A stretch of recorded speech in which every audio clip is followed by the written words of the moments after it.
नारायण ने बोला, लक्ष्मी आज शनिवार का दिन है जिस दिन अपन इस दरिद्रता से मिलने के लिए पीपल के पेड़ के नीचे आए हैं। हिंदू धर्म में ये दिन पीपल के वृक्ष के लिए पूजनीय होगा। जो भी शनिवार के दिन पीपल के वृक्ष की पूजन करेगा, दूध चढ़ाएगा या मिष्ठान का भोग लगाएगा, लक्ष्मी और नारायण उसके घर में प्रवेश कर जाएगा। लक्ष्मी और नारायण उसके घर में प्रवेश करेगा, इसलिए नियम बनाया। कौन से दिन का? शनिवार। शनिवार के दिन जो पीपल के वृक्ष में सरसों के तेल का दीप लगाता है उसको शनि कभी परेशान नहीं करता। जिस व्यक्ति की बीमारी खत्म ही नहीं हो रही, कभी पांव में दर्द आ गया, कभी कमर में दर्द आ गया, कभी पीठ में दर्द आ गया, कभी सिर में दर्द आ गया, कभी आंखों में तकलीफ हो गई, कभी दमा चलने लगा, सांस चलने लगी, कभी डॉक्टर को दिखाया तो थायराइड हो गया, कभी ब्लड कम हो गया, कोई प्लेटलेट कम हो गई, कोई कुछ हो गया, कोई कुछ हो गया। डॉक्टर को दिखाओ, डॉक्टर जो दवाई दे कुंदकेश्वर महादेव के नाम से उसको खाओ। तुमको ऐसा लगे कि ये शरीर का रोग तो समाप्त हो ही नहीं रहा, एक ना एक रोग चल ही रहा, ये रोग समाप्त होने का नाम ही नहीं ले रहा। पिपलेश्वर महादेव का नाम लेकर और पिपलेश्वर महादेव का नाम लेकर किसी भी शिवालय में, शंकर के मंदिर में जाकर एक बेलपत्र रखकर उस जो प्रसाद तुम बना कर ले गए हो, जो तुम भोग बना कर ले गए हो, उसका स्पर्श कर कर पिपलेश्वर महादेव का नाम लेकर शंकर को उस भोग को रखकर, बेलपत्र रखकर शिवजी को 7 बार एक ही लोटे का जल, केवल एक लोटे का जल 7 बार उत्तर की ओर मुख कर कर दक्षिण में खड़े होकर शंकर के शिवालय पर 7 बार एक ही लोटे का जल 7 बार थोड़ा थोड़ा कर कर उसको गिरा दे, शिव जी के ऊपर चढ़ा दे 7 बार। बाद में जो प्रसाद पर आपने बेलपत्र रखी है उसी बेलपत्री को उठाकर शंकर के शिवलिंग पर चढ़ा दे। बाबा को प्रणाम करिए, बाबा मेरे शरीर का रोग समाप्त नहीं हो रहा। किसी भी दिन पिपलेश्वर महादेव का नाम लेकर वो चढ़ी हुई बेलपत्री लियाओ, प्रसाद लियाओ, घर पर आने पर जैसे ही घर के अंदर प्रवेश करो सबसे पहले बेलपत्री को चबा चबा कर खा लो। फिर वो जो प्रसाद है उस प्रसाद को 7 गांठ से थोड़ी थोड़ी देर में 7 बार में उसको खा लेना। बाबा देवाधिदेव महादेव का नाम लेकर, पिपलेश्वर महादेव देव का नाम लेकर प्रणाम कर कर जल का आचमन, हाथ की हथेली में जल लेकर 7 बार आचमन कर लीजिए और शिव का, पिपलेश्वर महादेव का नाम ले लीजिए। धीरे धीरे 15 दिन लगेंगे और 15 दिन में बीमारियां अपने आप कम होना प्रारंभ हो जाएगी और बाबा आपका हाथ पकड़कर आगे बढ़ाएंगे। एक बात हमेशा ध्यान रखिएगा, मान लो अगर कोई भारी रोग ऐसा शनि महाराज के कारण हो गया हो, अच्छे काम करते करते उल्टे हो रहे हैं, होते किसी किसी के साथ में विपरीत परिस्थितियां आ जाती है, अच्छा करने जाओ बुरा हो जाता है, अच्छा कर्म करने जाओ बुरा हो जाता है। तो पीपल के वृक्ष की जो छाल होती है, छाल देखिए, पीपल के वृक्ष में जो छाल लगी होती है उस छाल को घिसकर चंदन बनाकर भगवान शंकर का स्नान कराकर, अभिषेक कराकर, पूजन कराकर, पूजन कराने के बाद हमें पिपलेश्वर महादेव का नाम लेकर, कौन से महादेव? पिपलेश्वर महादेव का नाम लेकर वो जो घिसी हुई छाल होती है उस छाल का तिलक भगवान शंकर को लगा लो और उसी का थोड़ा सा भाग अपने कंठ पर, मस्तक पर लगाना प्रारंभ कर दो। धीरे धीरे जो विपरीत दशा है वो सुधरना प्रारंभ हो जाती है। पर नाम याद रखना, पिपलेश्वर, जम के बोलिए पिपलेश्वर महादेव। एक देवता ऐसे हैं जिन्होंने दूसरे का हिस्सा खाने का प्रयास करा था और आज भी उस देवता से दुनिया डरती है। और उन्होंने दूसरे का हिस्सा खाने का प्रयास करा था तो शंकर भगवान ने उसको भी नहीं छोड़ा। कौन से देवता? वो बाल्टी में हर शनिवार को आते हैं आपके यहाँ। कौन से? शनि देव। उनने क्या करा था? भगवान सूर्य नारायण ने अपने सारे पुत्रों को देखा, सारे पुत्रों,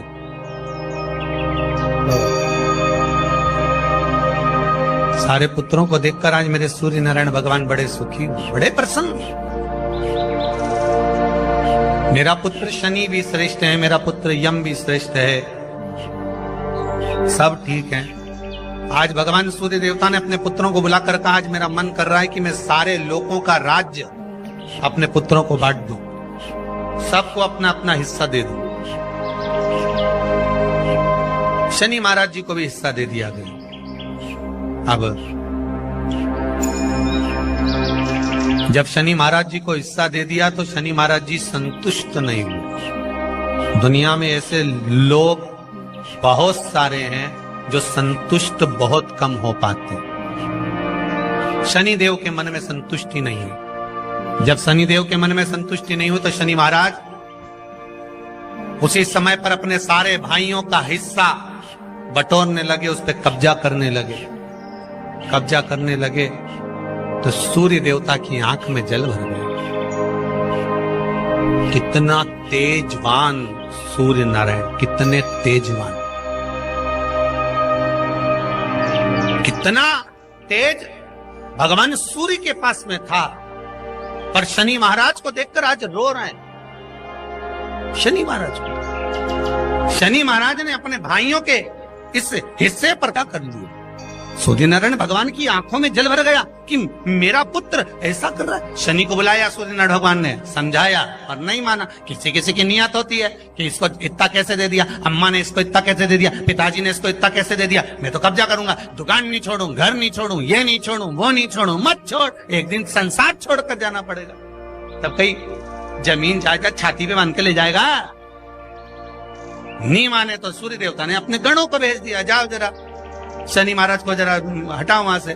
शनि महाराज को गुस्सा आया और शनि महाराज ने उन सारे गणों को नष्ट कर दिया। सूर्य नारायण रो रहा है। भगवान शंकर की पंचायत में सूर्य देव भी हैं, मतलब शंकर भगवान के मित्रों की गणना में सूर्य आते हैं। भगवान विष्णु, सूर्य नारायण, शंकर भगवान, माँ दुर्गा, गणेश जी, ये पंचायत है ना शंकर की, शिव पंचायत। शिव परिवार में कार्तिकेय, गणेश जी, पार्वती जी, शंकर जी, नंदी, ये शिव परिवार। पंचायत में सूर्य देवता। सूर्य नारायण को रोता हुआ देखकर भगवान शंकर को बड़ा दुख हुआ। शिव जी ने पूछ लिया, क्या बात है, आप रो रहे हो? नारायण क्या हो गया? मेरा बेटा मानने को तैयार नहीं है। आप चिंता मत करो, अभी देखता हूं मैं जाकर। और भगवान शंकर ने जाकर तुरंत सूर्य नारायण भगवान के कहने पर शनि देव को जाकर समझाया। इतने में तो शनि देव आग बबूला हो गए। आग बबूला होकर शनि देव ने कहा, ए शिव, आप मुझे जानते नहीं हो? शंकर भगवान ने कहा, क्या जानना है ये बताओ, क्या जानना है ये बताओ। शनिदेव कहते हैं, आप मेरी दृष्टि को नहीं जानते। शंकर भगवान ने कहा, तू भी नहीं जानता कि तेरी दृष्टि खराब कैसे हुई। तेरी दृष्टि को श्राप किसका लगा है तुझे नहीं मालूम क्या? शंकर भगवान ने जब समझाना चालू करा कि देख शनिदेव, तुम तो कह रहे हो, तुम तो बोल रहे हो कि मेरी दृष्टि नहीं जानते। हम जानते हैं आपकी दृष्टि, मना नहीं है, जाना, पर आप नहीं जानते क्या? शिव जी जानते हैं। शिव जी ने कहा, मैं सब जानता हूं। आपका विवाह करा सूर्य देवता ने, आपकी पत्नी घर में आ गई, आप अपनी पत्नी को देखते तक नहीं थे, इसलिए आपकी धर्म पत्नी ने आपको श्राप दिया कि जिस पति ने मुझ पर दृष्टि नहीं डाली, मेरे वो पति की दृष्टि कुदृष्टि हो जाए, जिस पे डालेगा वो बर्बाद हो जाए। शनि महाराज ने कहा, आप मेरी पत्नी की याद मत दिलाओ। शंकर भगवान बोले, ए शनि, फिर समझा रहा हूं, हिस्सा छोड़ेगा कि नहीं छोड़ेगा? शनि बोले, नहीं छोड़ूंगा। शंकर भगवान ने उठाया, पीपल के पेड़ के नीचे ले गए और पीपल के पेड़ के नीचे शनि महाराज को उल्टा लटका दिया। 19 साल तक शनि महाराज को पीपल के पेड़ के नीचे शंकर जी ने लटका के रखा। अब बोल, 19 वर्ष तक शनि महाराज पीपल के वृक्ष में पीपल की जड़ पर बंधे रहे, बोले ही नहीं, सीधे टंगे रहे। अब दूसरे का हिस्सा खाने वाले को जब शनि महाराज जैसे के लटका दिया भोलानाथ ने, तो तुम कहीं लगो रे लाइन में? मेरा विचार तो करो। 19 वर्ष तक शनि महाराज लटके रहे, तब 19 वर्ष नेत्र बंद कर कर शनि महाराज ने शंकर की आराधना करी कि दुनिया में कोई ऐसा नहीं जो मुझे उल्टा लटका दे, केवल एक यही है जिनने मुझे लटकाया है। तो 19 वर्ष तक तप करा तो शंकर जी प्रसन्न हो गए, धर्म को हटाकर पार्वती को लाए, साथ में आशीर्वाद दिया, शनि महाराज को खोला। वर मांगो, तुम्हें क्या चाहिए, मांगो तुम्हें क्या चाहिए। शनि महाराज ने कहा मांगूंगा कुछ नहीं, आप वर दे दीजिए। शंकर जी ने कहा मैं तुम्हें दंड अधिकारी बनाता हूँ कि आप अच्छे और बुरे का दंड दोगे, आप अधिकारी बनकर बैठोगे, मेरा आशीर्वाद तुम्हारे साथ है। दंड अधिकारी। भगवान शंकर का एक अवतार है पिपलाद अवतार। पिपलाद अवतार। जब दधीचि ऋषि की अस्थियां चली गई, उनकी धर्मपत्नी सुभाष ने देखा मेरे पति को मार दिया गया, मेरे पति की अस्थियां ले गए राक्षसों का संहार करने के लिए, उनकी अस्थियां लेकर चले गए, मेरा पति चले गया। सुभाष गर्भ से थी, मरना चाहती थी, प्राण छोड़ना चाहती थी। शिव जी ने देखा ये तो अग्नि के ऊपर चढ़कर अपनी देह त्याग रही। शंकर भगवान ने आकर कहा रुक जा सुभाष, रुको, तुम्हारे गर्भ में बच्चा है, तुम्हारे गर्भ में बच्चा है, वो बच्चा मर जाएगा। अब इस बच्चे को जन्म देकर भी क्या करूं? नहीं पिता, तुम्हारे गर्भ में जो बच्चा है वो महाज्ञानी है, तुमने मुझसे प्रसाद के रूप में मांगा था, कहा था शिव जैसा पुत्र होना चाहिए, तो क्या तुम शंकर को नष्ट कर दोगे? मैं शंकर को जन्म दूंगी। सुभाष ने 2 पत्थर उठाए, अपने गर्भ पर मारना प्रारंभ करा, गर्भ पर मारा, बच्चे ने जन्म लिया। बच्चा 7 महीने का था। उस बच्चे को उठाकर पीपल के कोटर में रख दिया। पीपल की कोटर। एक गिलहरी पीपल के फल को लेकर आती थी, पिपलाद के मुंह में देती थी।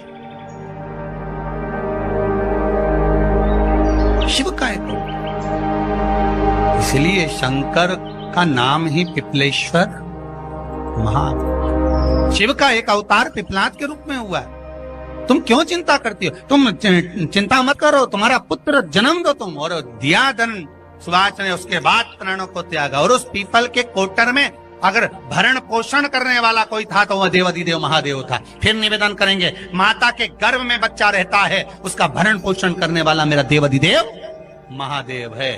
अगर जन्म उसने दिया है तो मृत्यु भी वो देगा। अगर तुमको कुछ ज्ञान दिया है तो अच्छी जगह पर भी वही पहुंचाएगा। आप जो अभिलाषा लेकर आते हैं, बच्चे कहते हैं हमारी नौकरी नहीं है, सर्विस नहीं है, हमें इस कॉलेज में पढ़ना चाहते हैं, हम इस जगह जाना चाहते हैं, हम इस पद पर जाना चाहते हैं, बस इतना याद रखना, तुम्हारा भाग्य बुरा नहीं होता। कभी भी याद रखना, संसार में जिसको भगवान ने जन्म दिया उसकी किस्मत कभी बेकार नहीं हो सकती। अगर भगवान तुम्हारी किस्मत बेकार होती तो जानवर बनाकर पैदा करता, इंसान बनाकर नहीं। किस्मत अच्छी थी इसलिए इंसान बनकर पैदा, जानवर बनाकर पैदा नहीं करा। अगर तुम्हारी किस्मत अच्छी थी इसलिए मनुष्य बनकर पैदा हुए हो, इंसान बनकर पैदा हुए हो, मानव बनकर पैदा हुए हो। भगवान को दोष मत देना कि भगवान ने किस्मत बेकार दी है। भगवान ने किस्मत अच्छी बनाई है इसलिए तुझे मृत्यु लोक में जन्म दिया। भगवान ने भाग्य अच्छा बनाया इसलिए तुझे शिव महापुराण की कथा सुनने का मौका दिया। नहीं तो भाग्य में नहीं होती तो कहां से मिल जाती? किस्मत अच्छी है तो भगवान फिर नौकरी भी लगाएगा, धंधा भी करवाएगा, सर्विस भी कराएगा, विवाह भी करेगा, शादी भी करेगा, मकान भी बनाएगा, जायदाद भी देगा, संतान भी देगा। उसने दिया है पेट तो भरेगा वही। हम काय को अपने माथे पर ले? मैंने इतनी पढ़ाई कर ली, मैं इंजीनियर हो गया, मैं ये बन गया, मैंने तो ये कर लिया, उसके बाद भी मैं घर में बैठा हूं, मेरा छोरा घर में बैठा, इतना पढ़ने के बाद बैठा।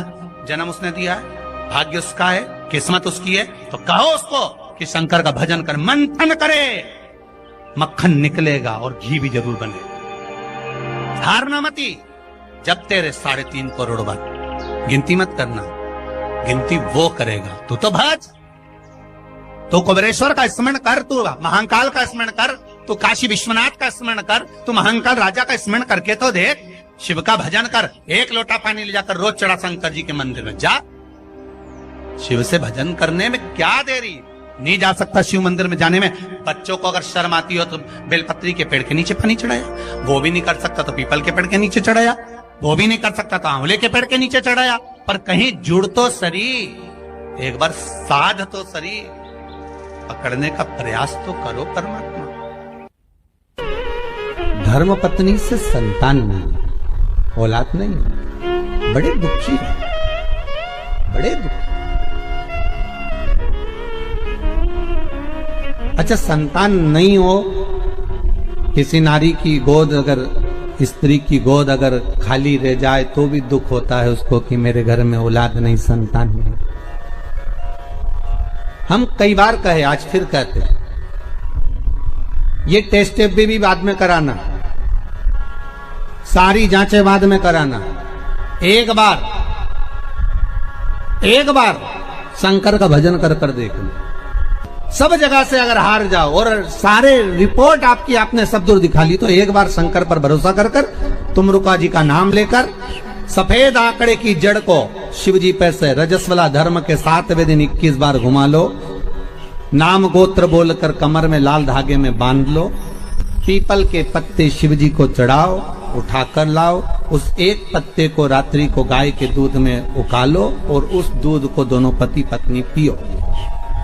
साथ रहिए, समय आएगा, बाबा चाहेगा तो 3 या 4 महीने में गर्भ ठहर ही जाएगा। सारे डॉक्टर को दिखा लिया अपनी जगह, टेस्ट भी करवा लिया अपनी जगह, पर एक बार प्रयोग, और वो विश्वास रखकर करना पड़ेगा। शंकर पर जो भी कार्य कर रहे हो आप, जो उपाय कर रहे हो आप, शिव का स्मरण कर, भगवान पर अगर विश्वास रखोगे, भरोसो दृढ़ इन चरणन कहो, श्री वल्लभ नक चंद्र छटा बिन सब जगमा ही अंधेरो। अगर भरोसा है तो शंकर है, और भरोसा नहीं तो शिव कहां से। लक्ष्मी जी बोली, नारायण आपने तो 1 दिन का वार लिख दिया। शंकर जी ने 7 वार बनाए हैं, रविवार, सोमवार, मंगल, बुध, गुरु, शुक्र और शनि, ये शिव जी ने बनाए। अब 1 दिन आपने अपना बना लिया, बाकी के दिन अगर कोई इस पीपल के वृक्ष के नीचे आएगा और यहां तो दरिद्रता बैठी है, तो उसका क्या होगा। भगवान नारायण बोले, सुन दरिद्रता, तेरे से एक विनती है, अगर कोई भी मनुष्य इस पीपल के पेड़ के नीचे अगर 7 दिन में आता है और उसके हाथ में अगर कोई सामग्री होती है, तो तू उसके घर में प्रवेश नहीं करेगी। नियम है पीपल के वृक्ष का, या तो पानी का लोटा लेकर जाओ, कुंकू का चोपड़ा लेकर जाओ, शक्कर लेकर जाओ, या पेड़ के नीचे चींटी को डालने के लिए आटा ले जाओ, पर खाली हाथ पीपल के वृक्ष के नीचे कभी मत जाओ, कभी नहीं। खाली हाथ जाओगे तो दरिद्रता तुम्हारे घर में प्रवेश करेगी। दरिद्रता उठकर खड़ी होकर बोली, नारायण तुमने अपनी मनमानी करी है, एक दिन मुझे भी मेरा चाहिए। भगवान ने कहा, बोल कौन सा दिन चाहिए। दरिद्रता कहती है, रविवार के दिन इस पीपल के वृक्ष के नीचे मैं दिन भर नृत्य करूं, इसमें रहूं, और जो यहां आए रविवार को मैं उसके घर में प्रवेश करूं। भगवान ने कहा, ठीक है। दरिद्रता, रविवार का दिन एक ऐसा दिन रहेगा जिस दिन तू इस पीपल के वृक्ष के नीचे नृत्य करेगी, और जो आएगा इस पीपल के वृक्ष के नीचे तो उसके साथ प्रवेश करेगी। मैंने तुझे वर दिया। इसलिए हमारे यहाँ केवल पीपल का वृक्ष अगर दीवार में भी लग जाता है ना, किसी की फैक्ट्री की दीवार में, किसी के घर की दीवार में पीपल का वृक्ष अगर लग जाता है, पीपल का पौधा लग जाता है, उसको कितना भी तोड़ लो वो वापिस लग जाएगा। फिर तोड़ोगे फिर लग जाएगा।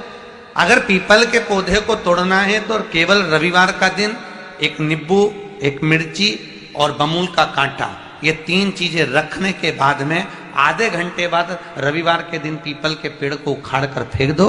दूसरी बार कभी पीपल दीवार में लगता ही नहीं, कभी नहीं लग सकता। केवल एक रविवार का, केवल एक संगीत, इतवार का। घर में दीवारों पर अगर पीपल लग भी गया है, इसलिए पीपल के वृक्ष को वो खानने का, अगर घर में पीपल लगा हुआ है या पीपल का पौधा हमारे घर में लग गया, उसको उतारना, निकालना, लगाना, तो पीपल के वृक्ष को अगर निकाला जाता है तो रविवार के दिन, और अगर पीपल के वृक्ष को कहीं लगाया जाता है तो सोमवार के दिन या मंगलवार के दिन, बुधवार के दिन, इन दिनों में लगा सकते पीपल के वृक्ष कहीं लगाना। शनिवार का दिन एक ऐसा दिन होता है जिस दिन पीपल के वृक्ष को कहीं जाकर लगाया नहीं जाता, क्योंकि शनिवार के दिन पीपल के वृक्ष के नीचे लक्ष्मी रहती है। हम अपने हाथों से अगर पीपल का वृक्ष किसी दूसरी जगह पर शनिवार को रोपित करते हैं तो हमारे घर की लक्ष्मी अपने घर से छिन्न होकर चली जाती है। इसलिए शनिवार के दिन पीपल लगाया नहीं जाता, किसी के घर जाकर उसको वापस पलटा नहीं जाता। लग गया उसको डाल। प्रभु मेरी धर्म पत्नी को कहां रखूं आप बताओ? वो तो जहां यज्ञ होता है, अनुष्ठान होता है, दान होता है, पुण्य होता है, सत्कर्म होता है, वहां जाने को तैयार नहीं। अब करूं क्या? भगवान ने बोला एक काम करो। दुर्वासा जी बोले जिसके यहां रात्रि में बर्तन झूठे पड़े रहते हो उसके घर में इस दरिद्रता को लेकर तुम प्रवेश कर जाना। जिसके यहां रात्रि में बर्तन झूठे पड़े हो वहां लेकर प्रवेश कर जाओ। दूसरी जगह दुर्वासा जी बोले जो स्त्री घर में दोपहर के समय पर सो रही हो उसके घर में इसको लेकर प्रवेश कर जाइए। जो स्त्री दोपहर के समय में घर पर सो रही हो इस दरिद्रता को लेकर प्रवेश कर जाइए। तीसरा, जिसके यहां पर दरवाजे पर कांटे वाले पौधे लगे हों उस घर में इस दरिद्रता को लेकर प्रवेश कर जाइए। दरिद्रता, कितनी सुंदर बात कही है। दाता और विधाता, कौन कौन? दाता और विधाता। लक्ष्मी और दरिद्रता के सगे भाई हैं। कौन कौन? दाता और विधाता। दाता को फिटकरी प्रिय है, विधाता को नमक प्रिय है।